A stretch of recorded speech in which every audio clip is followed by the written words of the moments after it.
Muy buenas noches, señoras y señores. Estamos transmitiendo en vivo, en directo, desde Champotón, Campeche, México, capital del buen sazón. En todos estos programas que hemos estado realizando, es con la finalidad de que la gente se vaya enterando de cómo se ha construido esta gran ciudad, que es un paraíso en medio de todo este continente macizo del país de México. Aquí en Champotón ha habido mucha gente que ha dejado sembrado su paso por la vida. Por ello, en esta noche contamos con la presencia del licenciado Jesús Antonio Morales Realpozo, licenciado en turismo. Es un hombre emprendedor, pero además muy altruista, y que algún día tuvo la visión de construir y de poner en boga una casa de asistencia infantil que le llamó Ebenecer, y él hoy nos cuenta su historia de qué es lo que tuvo que hacer, cómo lo tuvo que hacer, con quién lo tuvo que hacer y por qué esa obra tan extraordinaria tuvo que terminar. Muy buenas noches, licenciado. Buenas noches. ¿Cómo estás? Muy bien aquí. ¿Cómo podemos empezar? Quiero que empecemos la plática, que nos digas tus orígenes, de dónde eres, dónde estudiaste y cómo es que te nace esta idea. Claro que sí, yo soy de aquí de Champotón, estudié la carrera en el Instituto Campechano porque pues en ese entonces no teníamos aquí la oportunidad de estudiar en nivel superior, y terminando la carrera regreso al pueblo porque sinceramente yo siempre he apostado porque los que nos capacitamos regresemos a Champotón porque es la manera como vamos a contribuir a la sociedad. A devolverle algo a la sociedad. Así es. Entonces, por azares del destino, surge la oportunidad de trabajar en asistencia social. Me invitan a trabajar al sistema DIF municipal como director. ¿En qué año fue eso? En el 2005. ¿Quién era presidente? El presidente era, pues en paz descanse, el señor Jorge Castro. Él era el presidente, y su esposa, la señora Josefa Navarro. Ellos es la que nos invitan a trabajar con ellos, y nos fuimos a trabajar en el área del DIF. Y al estar trabajando allá nos dimos cuenta que era pues muy difícil ubicar a aquellos niños que de una u otra manera tenían un problema de violencia intrafamiliar o abandono. Entonces, pensando en esta situación, cuando termina la administración de don Jorge, conformamos un grupo de amigos que hoy sí que nos identificamos con la problemática y decidimos constituirnos legalmente, porque para esto, como era la atención a menores, necesitábamos tener en regla toda la documentación y toda la formalidad que necesitaba la asociación. Formamos entonces Casa Hogar Ebenecer, iniciamos como una asociación civil y posteriormente nos invitan a que formemos parte de la Junta Estatal de Asistencia del Estado y nos convertimos en una IAP. Entonces, dilo en otras palabras, sin las siglas, en institución de asistencia privada. Para que el público se entere. Claro, entonces comenzamos a trabajar ya entonces como una institución de asistencia privada y estuvimos brindando asistencia a niños que el DIF levantaba en aquel entonces por alguna situación de riesgo y nos los llevaban a nosotros. Entonces, ¿cuál fue, te podría decir, el plus que tuvimos como institución? Nosotros comenzamos a trabajar con un modelo muy similar al que trabajan en Estados Unidos. En este caso, mi esposa y yo nos convertimos en padres que dábamos acogida a los menores que venían, pero la funcionalidad de la institución no era de un orfanato. Nosotros ofrecíamos un hogar. ¿no? En este caso ella como mamá, yo como papá, no les obligábamos a los niños. ¿Cómo nos dábamos cuenta que ellos ya estaban integrados con nosotros? Cuando comenzaban a llamarnos así. La gente que nos ayudaba eran tíos, entonces llegaban los tíos, llegaban los amigos que se convertían en cómplices también de esta organización, porque eran los benefactores, ¿no? Exactamente, era la gente que de otra manera nos ayudaba para que pudiéramos nosotros salir adelante, porque originalmente mi sueldo estaba destinado para esta función. ¿Cómo decidimos nosotros? Nosotros nos casamos en el 2007 y nos damos cuenta años posteriores que pues no íbamos a poder ser padres biológicos. Y surge una situación en la que llegamos a la Procuraduría del DIF de Campeche y una muchacha estaba en una situación difícil económica y buscaba un hogar para su bebé. Entonces nosotros nos acercamos a ella y nos dijo que sí, que estaba dispuesta a darnos a su hijo en adopción. Y fue así como llegó mi hijo, el mayor, tiene 17 años ahorita. Entonces adoptamos a Jaciel y él se convierte también en parte de la dinámica de la casa hogar también, del grado de que él sabía que ellos eran sus hermanos. Y comenzamos a crecer la población, desafortunadamente, la población que requiere este apoyo se incrementa cada día más y más. Entonces, a ver, Tony, disculpa que te interrumpa. ¿Tu esposa qué preparación tiene? Ella es abogada. ¿Cómo se llama? Ella se llama Carla Odette Anzueto Cantarel y es abogada de y ella se integra totalmente contigo, hacen el proyecto, están caminando.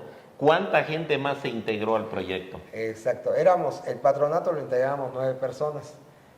Yo estaba como presidente, cuando estábamos en la ACE, era el presidente y representante legal, pero cuando cambiamos a la institución de asistencia privada, nos dicen, nos orientan de que no podía yo tener los 2 nombramientos. Entonces, juez y parte, ¿no? Claro, entonces yo me quedo nada más como representante legal, porque nuestra intención también aquí era el hecho de que pudiéramos buscar alternativas para estos niños y pudieran ser adoptados también, porque nosotros entendíamos que a pesar de que nosotros nos esforzáramos por darle lo mejor a estos menores, ellos necesitaban un hogar, ¿no? Donde toda la atención fuera para ellos, ¿no? ¿Hasta cuánta gente llegan a tener, Tony?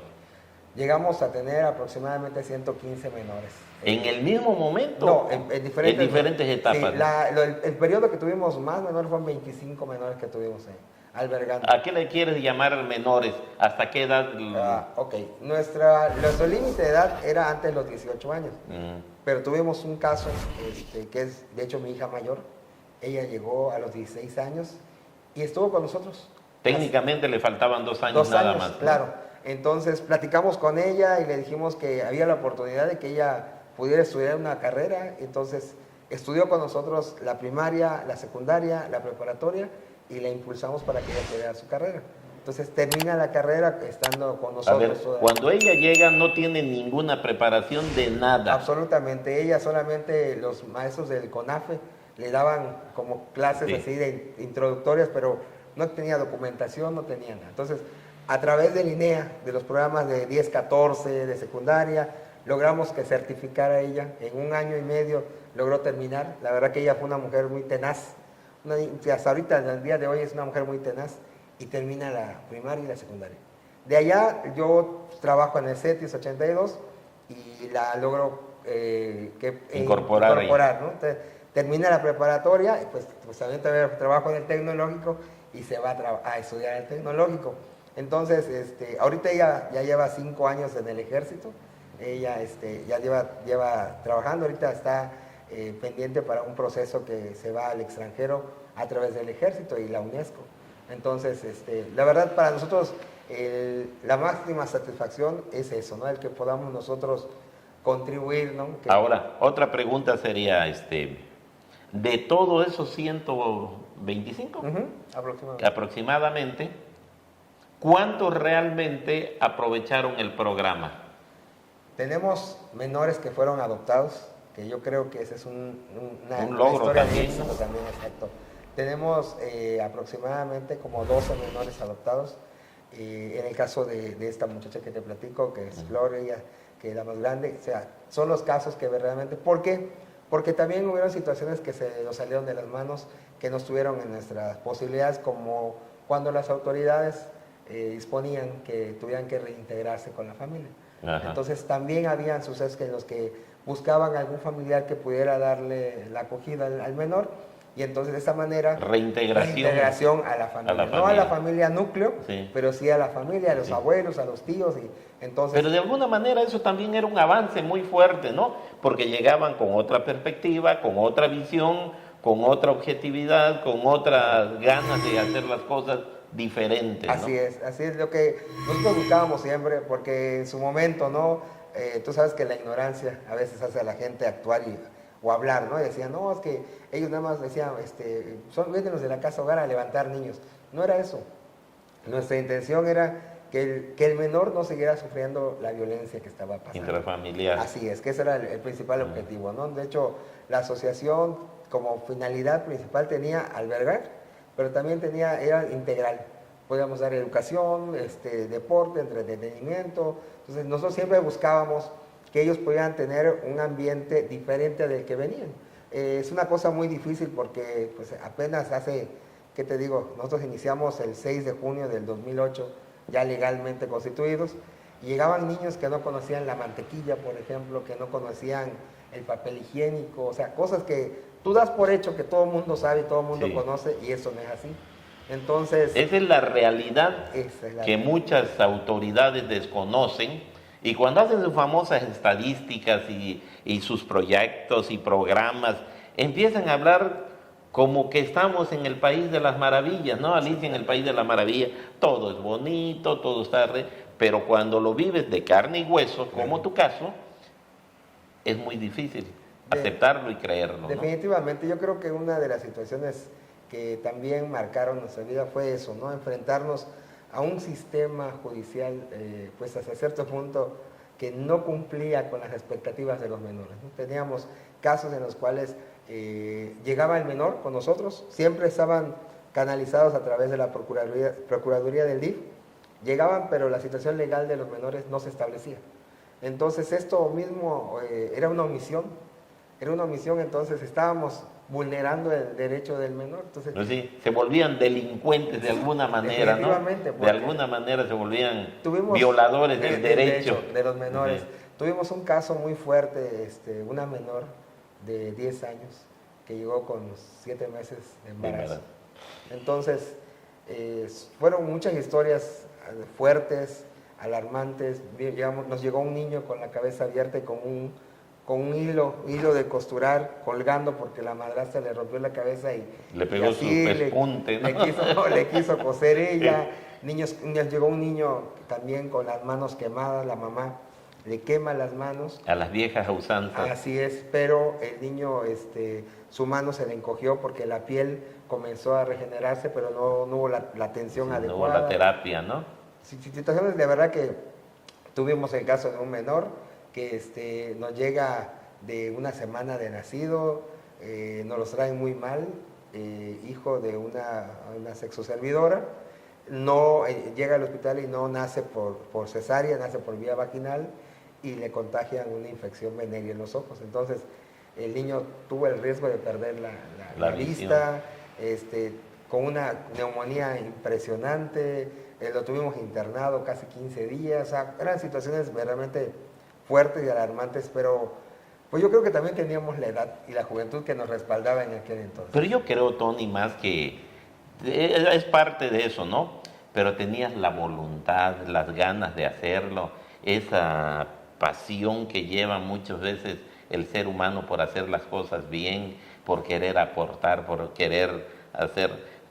Le decimos al respetable público que nos está siguiendo, con todos los hispanoparlantes que nos ven más allá de nuestras fronteras, que conozcan al licenciado Antonio Morales, un hombre que la verdad que hasta la piel se me enchina al ver todas estas vivencias que has tenido, esta forma como te has enfrentado, sin buscar ni una posición política, ni una remuneración económica, solamente por el deseo de servir, de apadrinar, de aportar y hacer de esta gran ciudad la ciudad que siempre hemos soñado. Le decimos al público que volvemos en un instante con estas historias de amor, de pasión, de entrega, de voluntad, pero sobre todo de tanto corazón que nos ofrece el licenciado. Volvemos en un instante a su programa La Banca, la Noche y Usted. Solo un minuto y volvemos.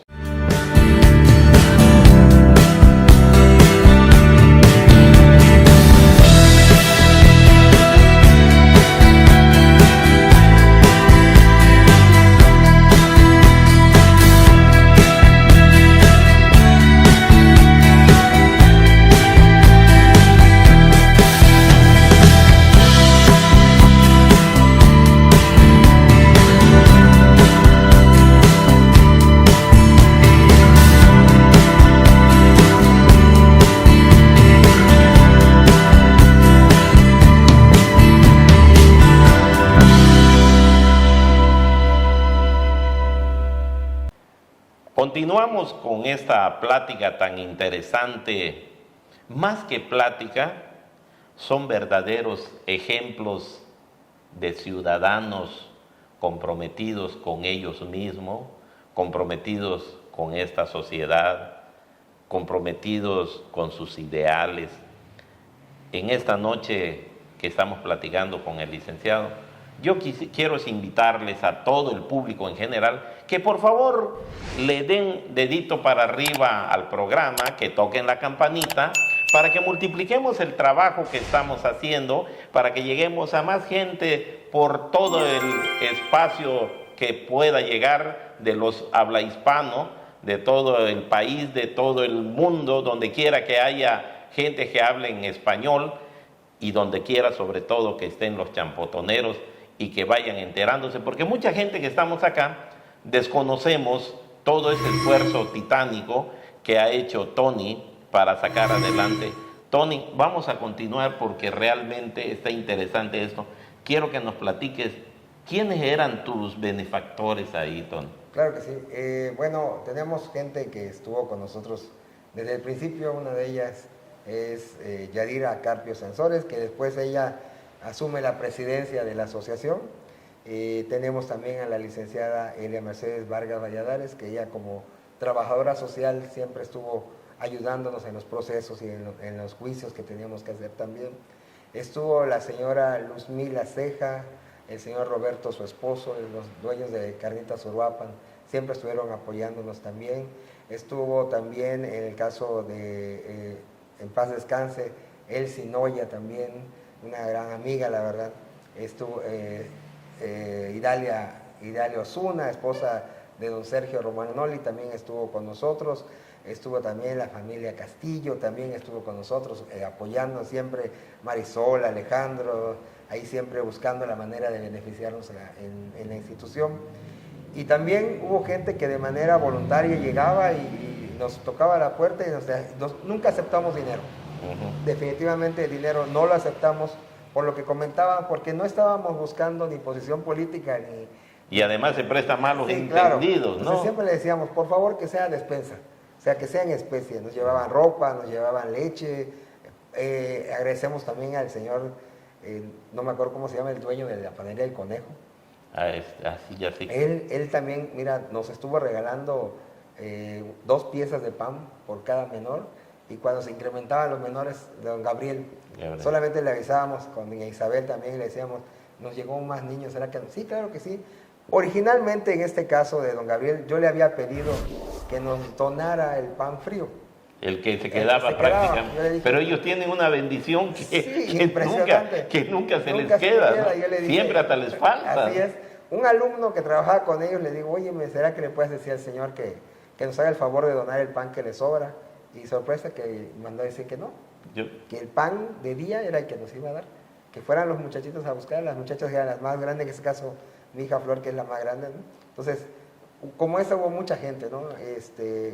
Tuvimos momentos difíciles, nos quedamos una vez en la cena con un paquete de galletas y una bolsa de avena Rivero para poderlo licuar, pero ese día hubo un evento en la iglesia, les sobró comida y nos llegó. Se los mandaron. Nos llegó Oye, Tony, y con todo esto que iba pasando, ¿quién hacía la comida?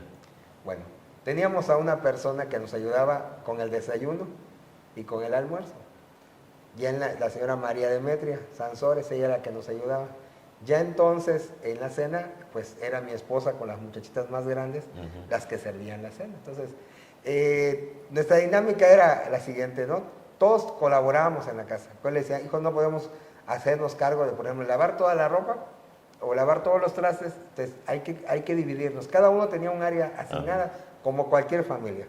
Le asignábamos un área dentro de la casa hogar. Un día le tocaba a unas levantar la mesa, otro día le tocaba ayudar con la lavada de los trastes. Y todo. Pero la cocinada es lo que me refiero. No, mi esposa era la que cocinada. La cocinada, y juntamente con la señora María Demetria, ellas eran las que se eso no es cualquier cosa, ¿no? Sí, claro. Eso es una cosa muy pesada, porque si lo vemos objetivamente son 25 boquitas. No, sí. Pero 25 boquitas. Sí, no está tan fácil. Era maratónico, la verdad, sí. Era maratónico. Y hacías el desayuno y ya tenías que, en lo que se levantaba para el almuerzo.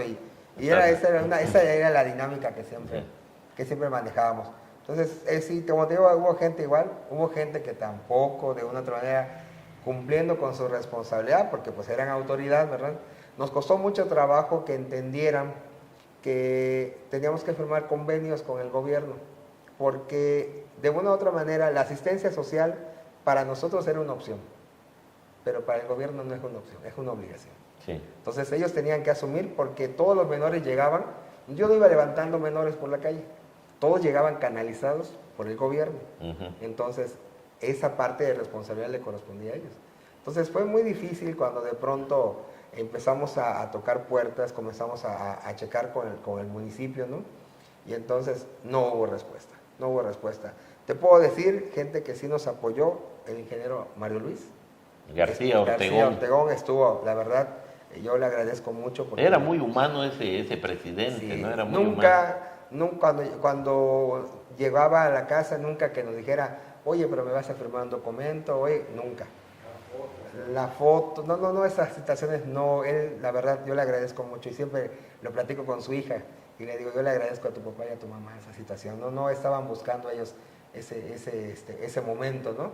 De hecho, nosotros le pedíamos que por favor no sacaran las fotos de los menores en eventos porque pues teníamos que cuidar la integridad de los menores. Sí, por la situación, eso se vuelve una situación claro, muy difícil, ¿eh? Entonces, con José Luis también, pues como era mi vecino ahí, tuvimos el acceso con él, la verdad, para poder entablar una buena relación y apoyar. Pues son los dos que te puedo decir, ¿no? Y ustedes échenle pluma. Los demás ya ni mencionarlos, ¿no? Serían los innombrables. No, muy difícil conseguir el apoyo, muy difícil que ellos firmaran el convenio, ¿no? El convenio consistía en que aportaban 500 pesos por menor. Estamos hablando de que era desayuno, almuerzo, cena, era ropa, era educación. Jabón, papel de baño, todo, ¿no? Entonces, todo lo que conlleva esto. Entonces, todo eso se buscaba a través de los padrinos o de los tíos que llegaban. ¿Y había algún momento cuando llegan que se enferman, cómo lo resolvías? Ese era un buen momento, la verdad, crítico. Porque, bueno, la verdad es que hubo una persona igual que siempre nos apoyó, el doctor Olvera, Antonio Olvera. Es muy gente también, muy humano. Exacto, muy humano íbamos con también. Él, hasta tuvimos la necesidad de irlo a molestar a su hogar en la noche y él siempre, la verdad, nunca... Dispuesto, ¿no? Exacto, sí, igual él es una persona a la que le agradecemos mucho también su apoyo, ¿no? El que siempre estuvo dispuesto a apoyar con la atención, si él tenía el medicamento, ya sabes, ahí nos daba el medicamento y si no buscábamos cómo resolverlo, ¿sí? Entonces, había también gente que nos llevaba medicamentos, los de uso común, entonces estaban en reserva para cualquiera, decíamos, doctor, tenemos tal medicamento, bueno, con ese lo vamos a hacer. Entonces, esa era la atención médica que recibían ellos. ¿Cuántos años tarda esta casa hogar? Trabajamos 10 años. 10 años. 10 años. Ahorita ya tenemos 4 años que... Yo quiero saber, me supongo que tienes un registro. Sí. Obviamente que no se puede mostrar, que no se puede decir por las reglas que marca precisamente este tipo de acciones que se hacen. Entonces tú tienes un registro y me imagino que de repente ves pasar un niño, o ahora debe ser un joven, quizá ya es un padre de familia que dirías, ese también es mi hijo. Así es. Porque como ahí eran ustedes los padres, Sí, claro.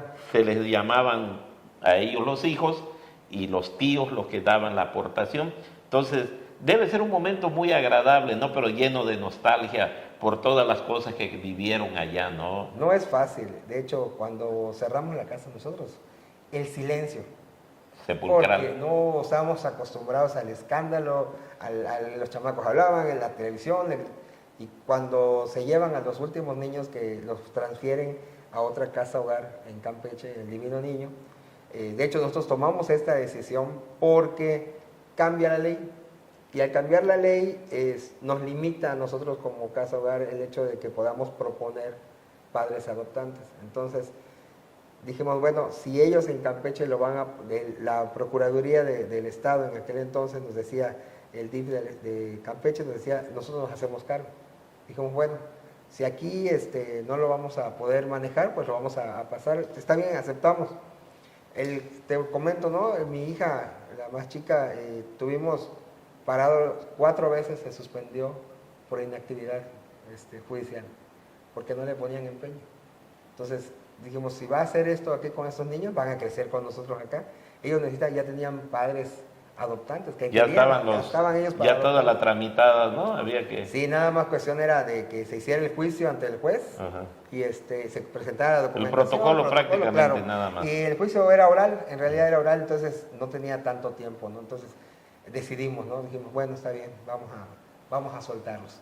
Y fue que ellos se fueron a otra casa en Campeche y ahí se quedaron ellos allá, las muchachitas, porque para esto igual llegamos a un momento que éramos población mixta, pero comenzaron a crecer los varones. Cuidadito, entonces, cuidadito. Decidimos mejor nada más población femenina, porque pues estaban puras muchachitas, ellas estaban en un área y nosotros aparte.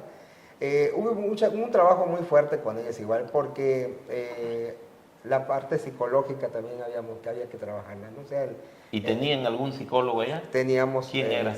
Venía de Campeche la persona, venía a apoyarnos. Entonces la atendía, y también tuvimos en unas ocasiones a Humberto Delegado.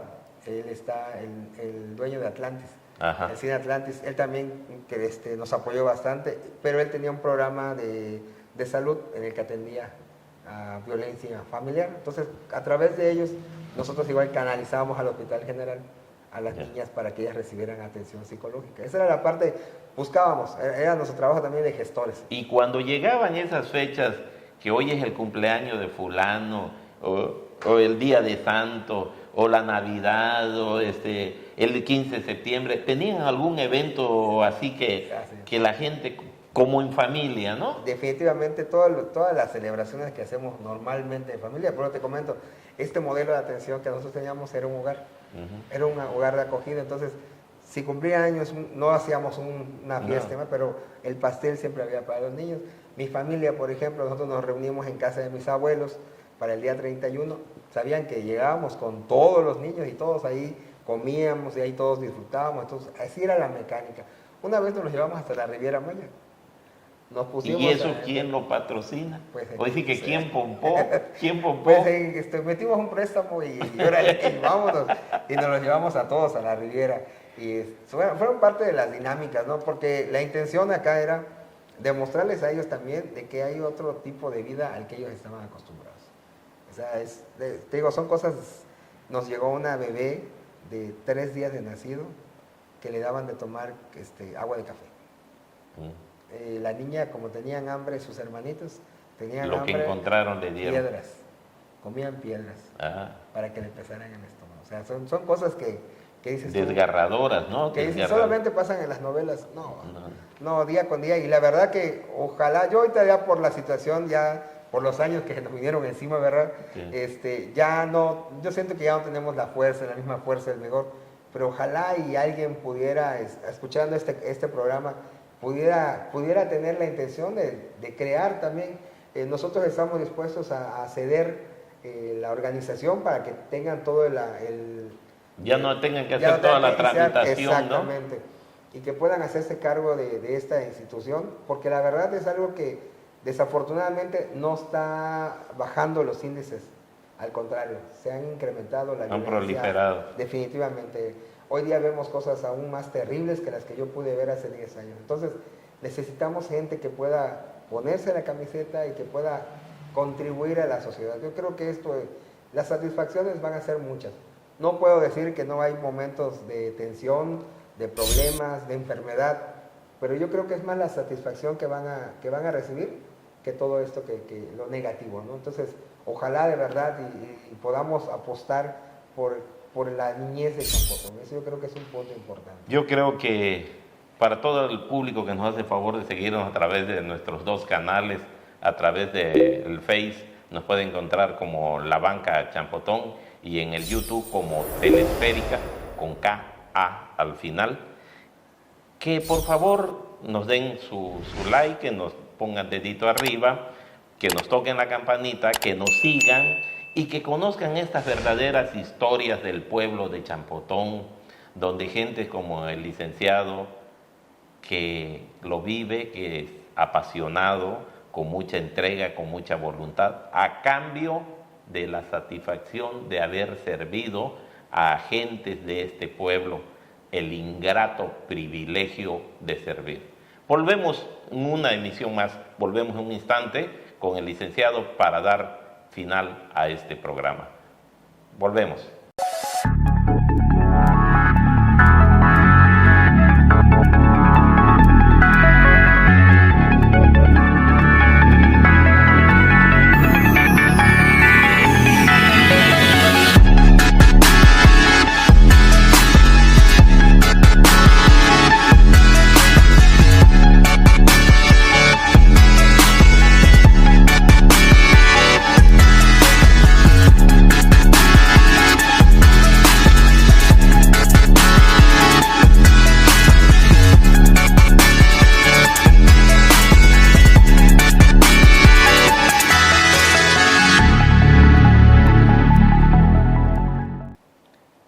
Estamos en la parte final del programa que la verdad que me ha llenado de muchos sentimientos encontrados cuando el licenciado Antonio nos platica todas sus vivencias, todas sus experiencias.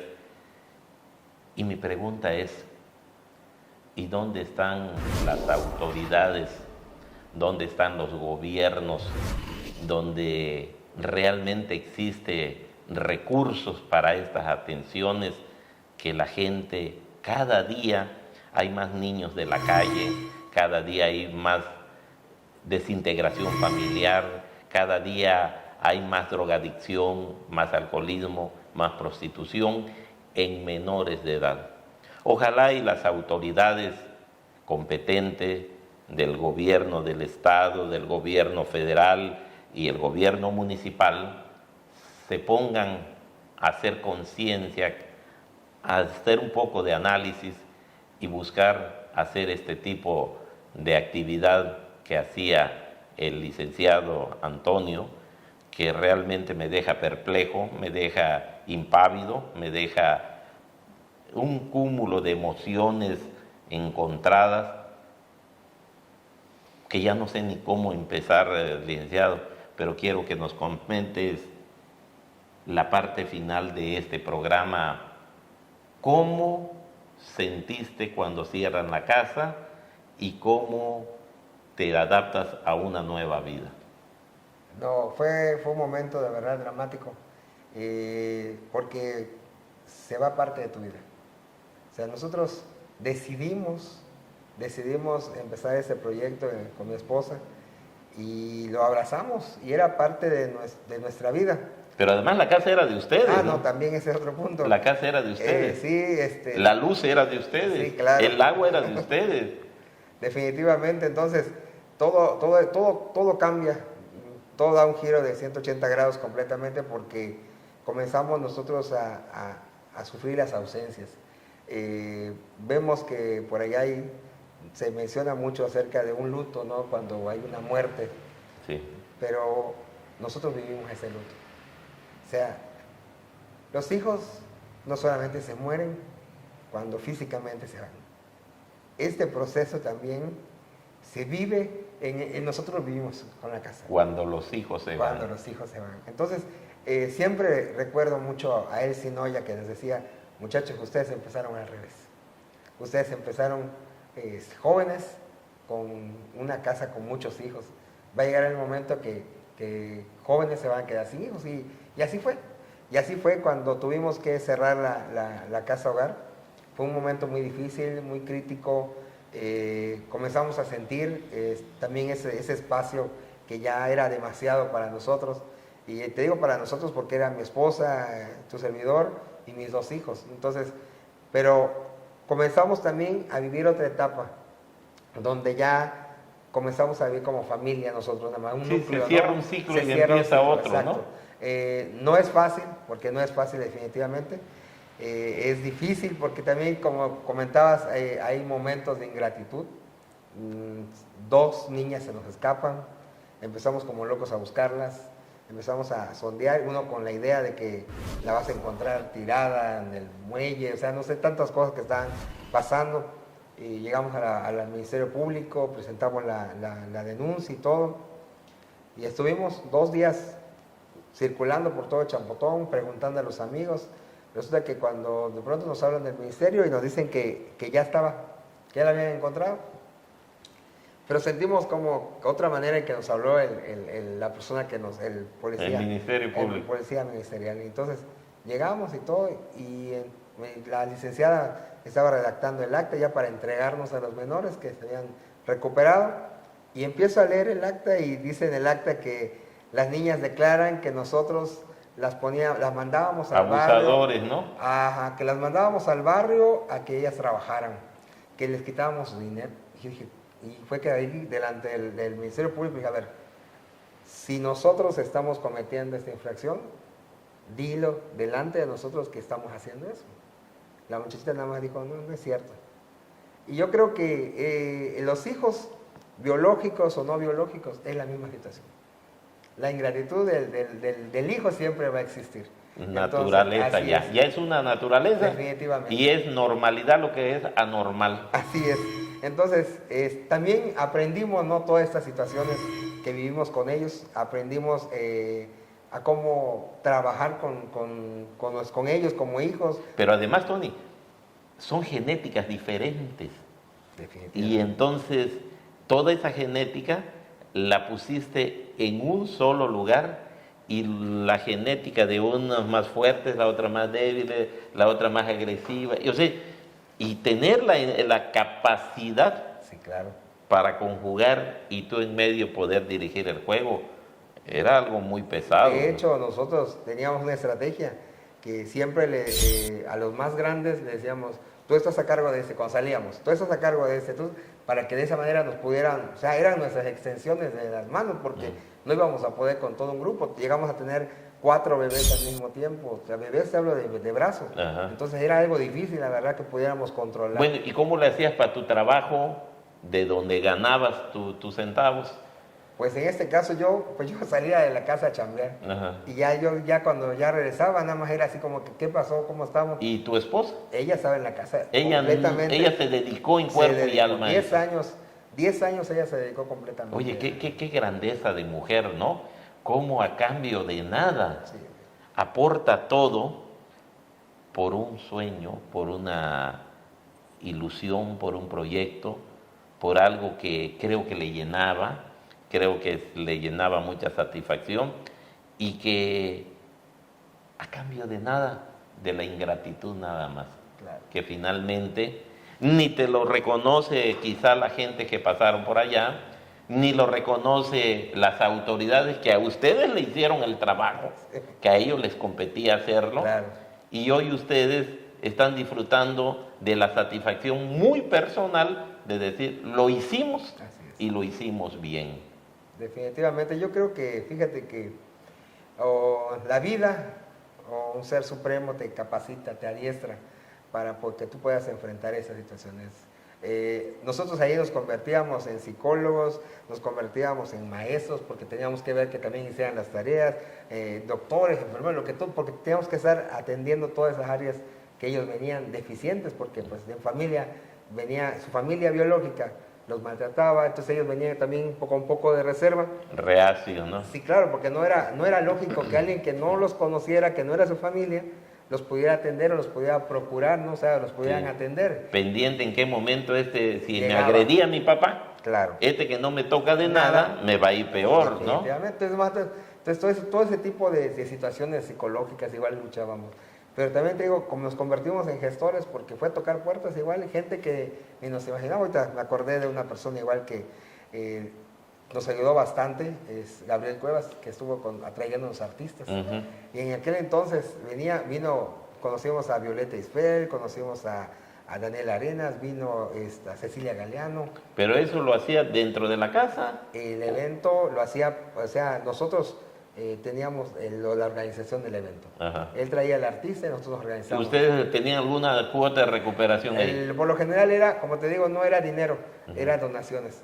Por ejemplo, para antes de escuela era útiles y era lo que, de esa manera nosotros teníamos captaban lo que chicos. necesitaban, ¿no? O despensa, o el kilo, ¿no? El kilo de ayuda. Entonces, de esa manera íbamos buscando y pues pusimos sí también a Champotón en el mundo. En movimiento. Salíamos en programas de televisión y todo ese tipo de situaciones que también de una u otra manera, yo pues en lo particular, pues por mi profesión, yo siempre he querido que Champotón sea reconocido por la riqueza que tenemos, ¿no? Entonces, este era también un medio que Champotón quedaba daba su chispazo, aquí claro, estoy, a nivel nacional. Entonces, yo de verdad que son más las satisfacciones. Momentos difíciles los pasamos, pero es más la satisfacción que tú puedes tener cuando tú realmente sirves a tu gente. Y lo haces con pasión y lo haces por gusto. Por gusto. Tony, el tiempo se nos termina. Algo que le quieras decir a las futuras generaciones, a las autoridades, a los padres de familia, a los jóvenes, a todo mundo, me gustaría que les des un mensaje de salida. Claro que sí. Primero, pues una disculpa por aquellas personas que no mencioné, ¿verdad? Y que nos echaron la mano, porque ahorita son muchas las situaciones que se vienen a la mente, pero bueno, yo creo que ustedes saben quiénes son, en su momento se los dijimos, muchas gracias por contribuir con nosotros en este proyecto que fue Casa Hogar Ebenecer. ¿Qué les diría hoy a la ciudadanía? Es importante que nosotros visualicemos de qué manera podemos servir. Yo creo que no hay nada más importante que sembrar en los niños y en los jóvenes. Queremos un Champotón mejor, tenemos que cuidar esta área. Es una parte muy importante. No estamos hablando del futuro, estamos hablando del presente. Los niños y los jóvenes son el presente de nuestro municipio. Y también nuevamente me gustaría recalcar, hacer una invitación para aquella persona. Yo sé que por allá puede haber una persona que tenga en su corazón el mismo deseo que tuvimos nosotros hace 10 años atrás.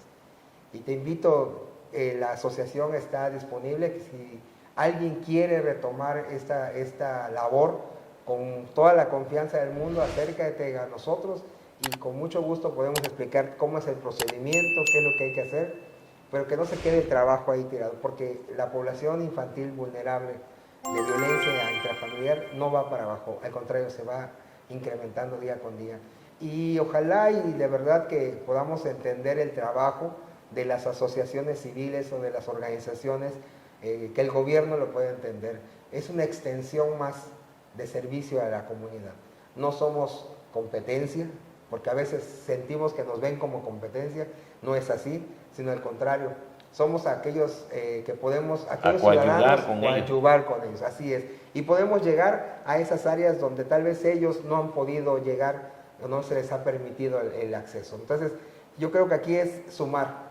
Estamos en tiempos de que debemos de sumar esfuerzo, sumar trabajo, sobre todo pensando en que nuestro pueblo, que Champotón, necesita que nosotros como ciudadanos estemos unidos y persigamos un mismo objetivo, que tengamos un mejor Champotón. Yo creo que con eso podría yo cerrar en esta noche y agradecer la invitación. Muchas gracias, Tony, de verdad. El programa es tuyo y la verdad que me dejas el alma en un hilo, en donde tantas cosas que hemos platicado delante del público y tras de cámaras, todo esto que es tan apasionante, tan interesante, tan bonito. Y volvemos a retomar, decirle a las autoridades, hay tanto por hacer en Champotón, como lo hay que hacer en todo el mundo, en todo Campeche, en cada uno de los municipios, porque siempre va a haber niños que van a estar necesitados, además que también ya ahorita una población igual muy vulnerable, la gente adulta que han sido abandonados a su suerte. Ojalá y pongan atención las gentes que lo tienen que oír y se sumen y hagan algún programa, hagan algún proyecto para poder atender esto sin fines de lucro, sin fines de andar buscando una posición política, sin fines de ver qué me llevo a mi casa, solamente por el ingrato privilegio de servir. Este es su programa, La Banca, La Noche y Usted. Yo soy Porfirio Alberto Martínez Javier y nos vemos en un próximo programa. Que pasen buenas noches.